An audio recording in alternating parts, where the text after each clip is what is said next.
ગોંડલના પૂર્વ ધારાસભ્ય જયરાજસિંહ જાડેજાના બંગલે એક પાઉંભાજી વેચતા વ્યક્તિના દીકરાને માર માર્યો હોવાની ઘટનાએ જોર પકડ્યું હતું। કથિત રીતે મારપીટ કર્યા બાદ યુવક ગુમ થઈ ગયો હોવાનું યુવકના પરિવારે આક્ષેપ કર્યો હતો। ત્યારબાદ ગુમ થયેલા રાજકુમારની લાશ છેક રાજકોટથી મળી હતી અને અંતમાં રાજકોટ પોલીસે પત્રકારો સાથે વાત કરતા કહ્યું હતું કે રાજકુમારનું મોત બસની અડફેટે આવતા થયું હતું। જો કે હવે આ કેસમાં એક નવો વળાંક આવ્યો છે। મૃતક રાજકુમારના પિતાના વકીલ દિનેશભાઈ પાતરે મીડિયા સામે ચોંકાવનારા ખુલાસા કર્યા હતા।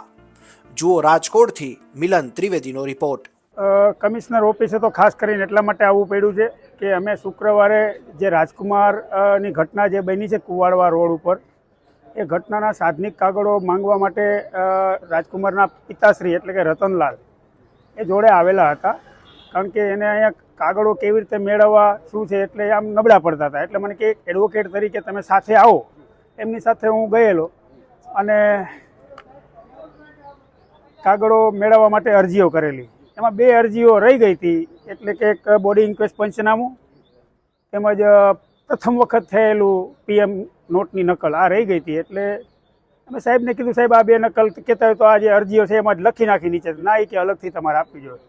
એટલે એક તો ત્યાં અલગથી મેં આપેલી હતી અને બીજી એક અરજી જે હતી PMની એ બીજા દિવસે મેં કીધું જાય તો ઓલી લેતા આવી બેહારે, એટલે ગયા એટલે સાહેબે બાનું કાઢ્યું કે મારે જિલ્લા સરકારી વકીલને પૂછવું પડે। મેં કીધું સાહેબ તમે PI છો, નકલ મળવા પાત્ર છે કે નહીં, તમે આવડા મોટા અધિકારી, તમને ખ્યાલ ન હોય, મારે તમને કાયદાની ભાષા, અને અમે તો કીધું સામાવાળા થોડા છીએ, અમે તો અરજદારો છીએ, અમને તો મળવા જોઈએ કાગળો, ફ્રીમાં મળવા જોઈએ। તો એને બાના કાઢ્યા કે ભાઈ એમાં હું પૂછી લઉં, એક દિન તમારું શું જાય અને કાલે આવો પરમ દિવસ। એટલે આજે 4 દિવસથી ધક્કા ખવડાવે છે અને આજે અમે સીધા AGPને એટલે કે જિલ્લા સરકારી વકીલને મળવા ગયા તો એને મળ્યા નહીં, એટલે ફોન ઉપર વાત કરેલી, એટલે એને મારી રેકોર્ડિંગ છે એમનું, એમને એમ કીધું ભાઈ મારે સાહેબ જોડે વાત થઈ ગઈ, મળવા પાત્ર છે।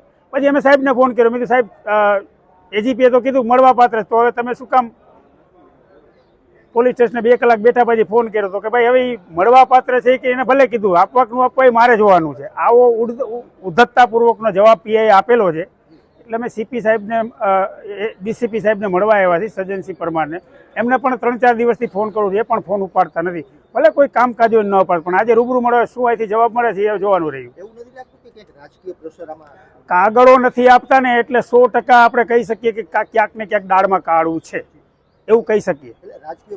હા, અને બીજું કે જે પ્રથમ કાગળો આપ્યા એમાં ફોરેન્સિકના જે કાગળો ઉતાવળે અપાઈ ગયા ને એમાંથી જે નવા જે અમુક ઇસ્યુ ઊભા થયા કે ભાઈ લાકડીથી માર મારેલો છે, એમાં ગુદામાં નિશાન છે, આ બધા જાહેર થયું, એટલે એને કદાચ કોઈ ઉપરના અધિકારીઓએ એવું પણ સૂચન કર્યું હોય કે ઉતાવળમાં કાગળો શું કામ આપો છો, હવે પછીના કાગળો આપવામાં અમારું રેફરન્સ લેવો, આ કારણોથી કદાચ PI કદાચ કાગળ ના આપતા એવું પણ આપણે કહી શકીએ એમ। રાજકોટના એક નામાંકિત ડોક્ટર છે હેમાંગ વસાવડા, એમણે પણ નિવેદન આપ્યું છે કે આવો રિપોર્ટ મેં મારી 30 વર્ષની લાઈફમાં પહેલી વાર જોયો। હા, એટલે તો દૂધનું દૂધ ને પાણીનું પાણી આજ નહીં તો કાલ, બરોબર। હું તો 100% જાહેરમાં કહું છું, વાર લાગશે પણ આવશે મજા, એ ગેરંટી તમને આપી દઉં। કારણ કે કાયદો કાયદાનું કામ કરશે ને, કાયદો નહીં કરે તમે કરાવશું, અમને આવડે જ કામ કરાવતા કેવી રીતે કરાવવું। એટલે હાઈકોર્ટમાં મેટર વહી ગઈ છે, હાઈકોર્ટથી મંગાવશું કાગળની, જાહે ક્યાં કેટલા દિવસ છુપાવી રાખશે, બાકી જે દૂધનું દૂધ ને પાણીનું પાણી તો થવાનું જ છે।